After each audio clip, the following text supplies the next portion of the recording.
కేంద్ర మంత్రి హర్యానా మాజీ సీఎం మనోహర్ లాల్ ఖట్టర్ సంచలన వ్యాఖ్యలు చేశారు. పంజాబ్, హర్యానా, ఢిల్లీ సరిహద్దులో నిరసనలు చేస్తున్న వారు రైతులు కాదన్నారు. నిరసనలకు నాయకత్వం వహిస్తున్న వారు కేంద్రం, హర్యానా ప్రభుత్వాలను పడగొట్టడమే లక్ష్యంగా పెట్టుకున్నారని ఆరోపించారు. పంజాబ్కు చెందిన కొందరు రైతుల వేషధారుల్లో తిరుగుబాటు ప్రారంభించారు. కేంద్రం, హర్యానా ప్రభుత్వాలను గద్దె దించడమే వీరి లక్ష్యమని మండిపడ్డారు. ఆ మారువేషంలో ఉన్న వ్యక్తులు ట్రాక్టర్లతో రాజధాని ఢిల్లీకి చేరుకుని ఎర్రకోటపై కూడా దాడి చేశారు. వారు రైతులు కాదు అని మీడియాతో మాట్లాడుతూ అన్నారు.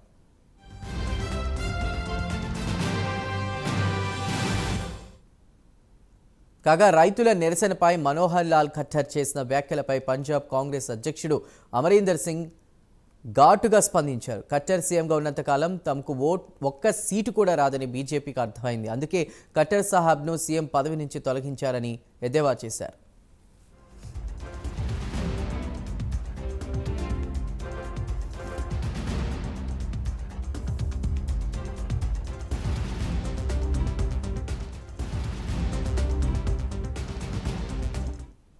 మరోవైపు పంటలకు కనీస మద్దతు ధరకు చట్టపరమైన హామీతో పాటు పలు డిమాండ్ల కోసం రైతులు నిరసన చేస్తున్నారు. ఈ ఏడాది ఫిబ్రవరిలో ఢిల్లీ బాట పట్టిన పంజాబ్ రైతులను హర్యానాలోని సంభూ సరిహద్దు వద్ద హర్యానా పోలీసులు అడ్డుకున్నారు.